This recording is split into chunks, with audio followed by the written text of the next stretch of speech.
Guys, இன்னைக்கு நாம that winter the wind ப்ளோஸோட அடுத்த பாட்டு தான் பார்க்க போறோம். ஜோய் சாராவை வெளியே எங்கேயாச்சும் போய் வெயிட் பண்ணு வரேன்னு சொல்லி அனுப்பியிருப்பான்ல, அதான் அவளை பார்க்க போறான்.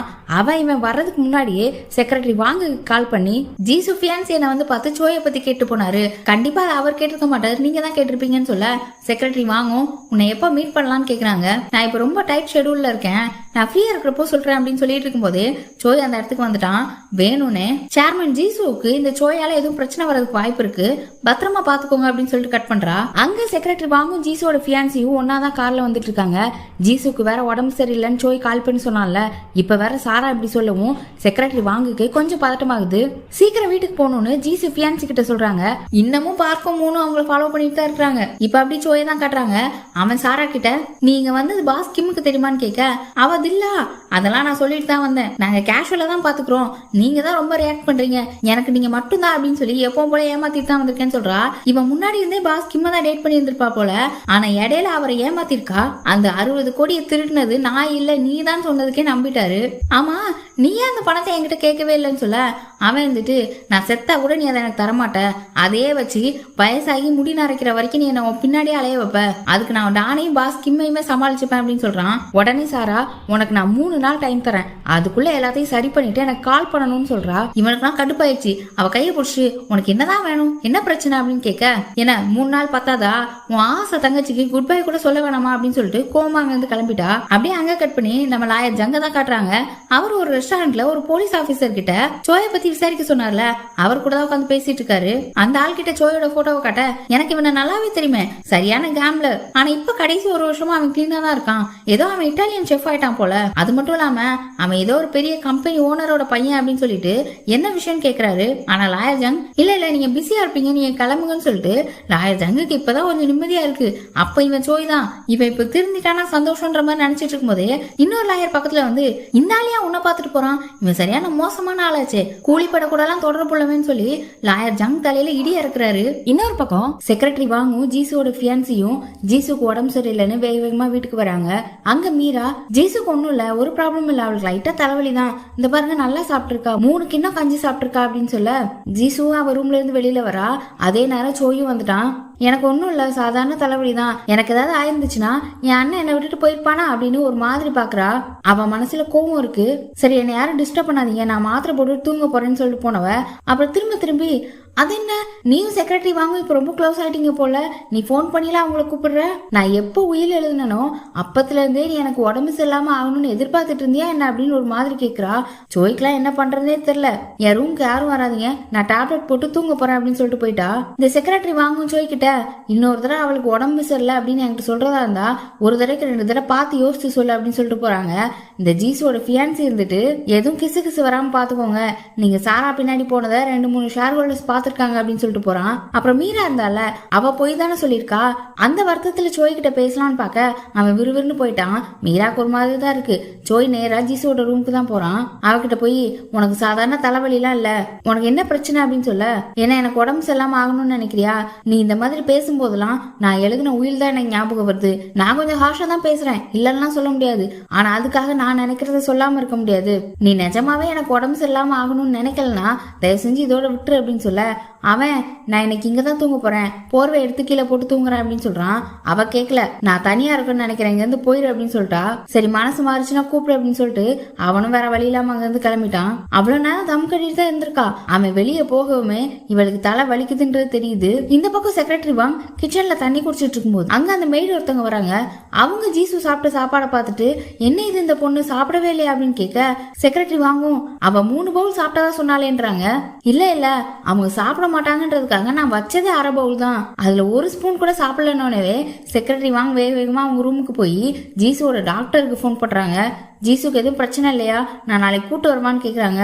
டாக்டரும் நம்ம கொஞ்ச நாளைக்கு முன்னாடி தானே அவளுக்கு டெஸ்ட் எல்லாம் எடுத்தோம், அவ நல்லா தான் இருக்கா, நீங்க ஒரி பண்ணிக்காதீங்கன்னு சொல்லும்போது எனக்கு கொஞ்சம் பயமா தான் இருக்கு, அவ இல்லைன்னா எனக்கு வாழ்க்கையே இல்லை அப்படின்னு சொல்றாங்க.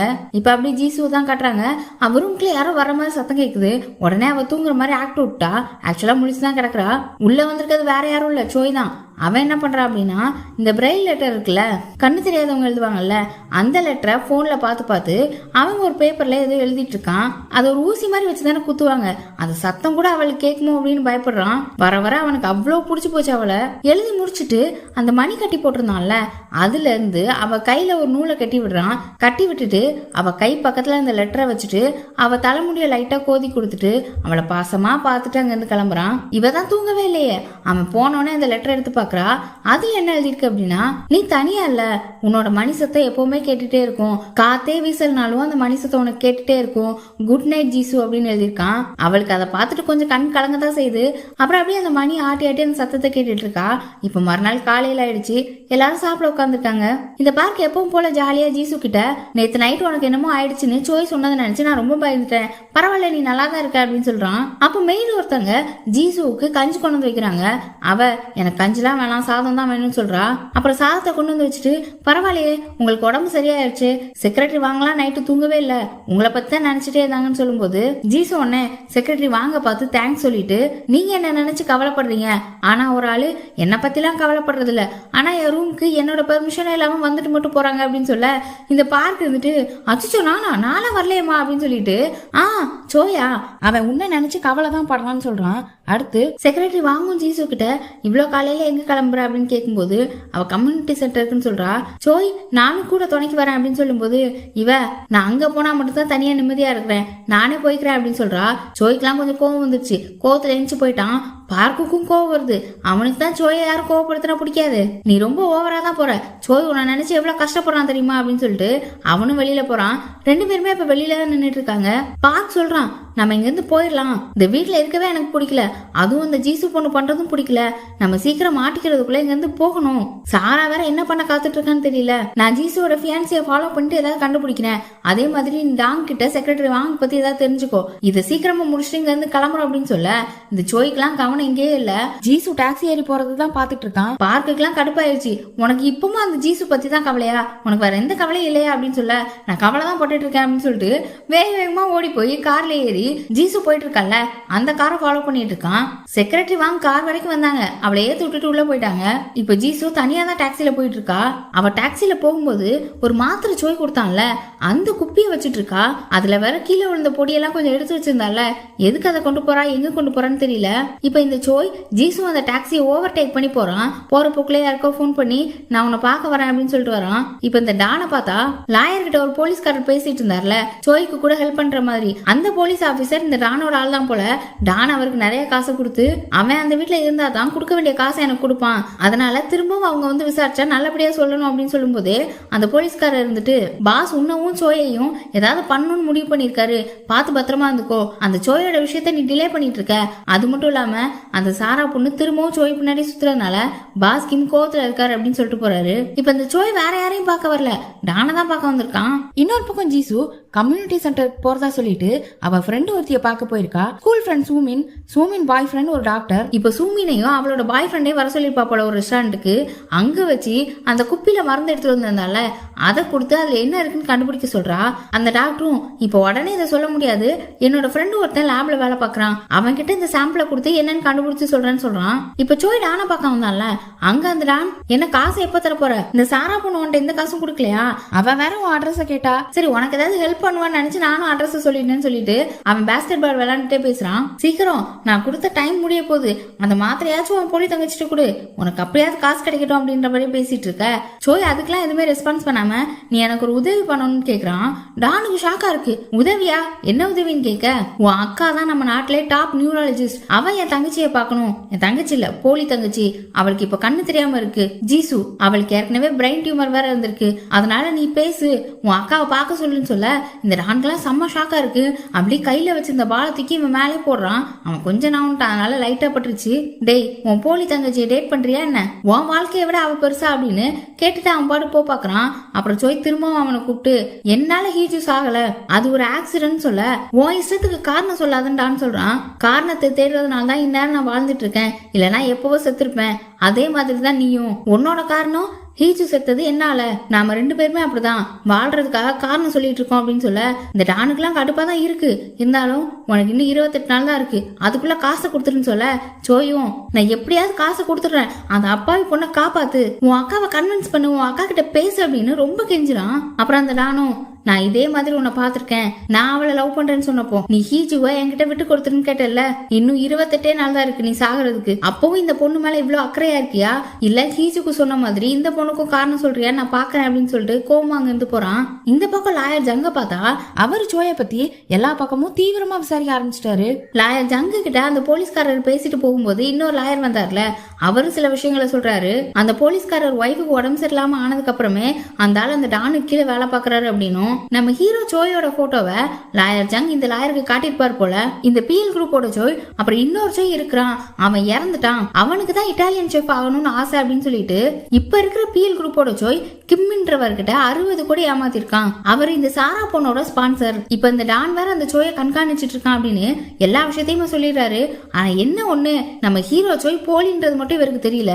அடுத்த லாயர் ஜங் ஜூன்டே கிட்ட போய் விசாரிக்கிறாரு. ஜூன்டேவும் 3 வாட்டி ஜீசு கிட்ட சோய் காசுக்காக தான் வந்திருக்கான்னு சொல்லிருப்பாள்ல, அடுத்து சோய் வந்து 3 அடிச்சான்ல, அந்த சண்டையை பத்தி ஃபுல்லா டீடைல்டா சொல்லிடுறான். எல்லாத்தையும் கேட்டுட்டு லாயர் ஜங்கும் கிளம்பிடுறாரு. ஆனா இந்த ஜூன்டே ரொம்ப வெறியா சோயோட பழைய போட்டோவை தேட போறான். அது கிடைச்சாலே தெரிஞ்சிடும்ல, ஏன்னா உண்மையான சோய்க்கு இடது கையில தீக்காயம் இருக்கும். இப்ப நம்ம பார்க்க தான் காட்டுறாங்க, அவன் ஒரு இடத்துக்கு டெலிவரிக்கு வந்திருக்கான். அப்போ டான் எதாச்சியா பார்க்க, டான் பார்க்க கிட்ட நான் ஒரு ரெஸ்டாரண்ட்டுக்கு போயிருந்தேன், உங்க அப்பாவுக்கு உடம்பு முடியல போல, நீ ஏன் இப்படி கஷ்டப்பட்டு இருக்க, எனக்கு கீழே வந்து வேலை பாருன்னு சொல்றான். ஆனா பார்க் கோவமா நீ உன்னோட அப்பாவை பத்தி மட்டும் கவலைப்படுன்னு சொல்ல, டான் அதுக்கு நீ ஏன் நீ இப்படி வெறுக்கிற, இதுக்கு முன்னாலெல்லாம் சோயை விட என்னதானே உனக்கு ரொம்ப பிடிக்கும், வா என் கூட சேர்ந்து வேலை பாரு அப்படின்னு சொல்ல, பார்க் உடனே நான் கொலகாரங்க கூட எல்லாம் சேர்ந்து வேலை பார்க்க மாட்டேன்னு சொல்றான். இந்த டான் யாரையோ கொலை பண்ணிருப்பான் போல, அது யார் என்னன்னு இன்னும் தெரியல. சோய் மட்டும் இல்லாம இருந்திருந்தா என் வாழ்க்கை இப்படி ஆயிருக்காது அப்படின்னு டான் சொல்ல, பார்க்கும் கடுப்புல அங்க இருந்து கிளம்பிட்டான். இப்ப அப்படி பார்க்கோட தங்கச்சி தான் காட்டுறாங்க. அவன் இந்த 3 ஃப்ளவர் ஷாப்பை கிராஸ் பண்ணி போறா. அப்ப கரெக்டா 3 பாத்துறா. பாத்துட்டு ஏய் எங்க போயிட்டு இருக்க, உள்ள வராம போறேன்னு கேட்கும்போது நான் ஏன் வரணும்னு திமிரா கேக்குறா. இந்த பொண்ணு வேற ஏதோ புது ட்ரெஸ் எல்லாம் போட்டிருந்தவனே 3 அதை பார்த்துட்டு விசாரிக்கிறா, உனக்கு ஏது காசு, எப்ப இந்த ட்ரெஸ் வாங்கினா அப்படிலாம். அதுக்கு பார்க்கோட தங்கச்சி யாருக்கிட்டயே வாங்கினேன்னு சொல்ல வந்தவ பார்ட் டைம் வேலை பார்த்து தான் சம்பாதிச்சேன்னு சொல்றா. 24 மணி நேரமும் பப்பு கிளப்னு கிடக்குற, உனக்கு எப்படி வேலைக்கு போக நேரம் இருக்கு, போய் சொல்லாத, ஒழுங்கா உண்மையை சொல்றி அப்படின்னு கேட்க, நான் ஏன்டி உன்கிட்ட சொல்லணும்னு 2 பேருக்கும் வாக்குவாதம் வந்துருச்சு. வாக்குவாதம் கை கலப்பாகி 2 பேரும் சிண்டு முடிஞ்சிட்டு தலையை பிடிச்சி சண்டை போட்டுட்டு இருக்காங்க. அப்போன்னு பார்க் வர்றான், அவன் தடுக்கவே இல்லை, 2 சண்டை போடுறத பார்த்து ரசிச்சுட்டு இருக்கான். இனி அடுத்தடுத்து என்ன நடக்க போகுதுன்றத அடுத்த வீடியோல பார்க்கலாம். நம்ம சேனலை இன்னும் நீங்க சப்ஸ்கிரைப் பண்ணாம இருந்தா சப்ஸ்கிரைப் பண்ணிருங்க. அப்படியே வீடியோ பிடிச்சிருந்தா லைக் பண்ணி ஷேர் பண்ணிருங்க. Bye by.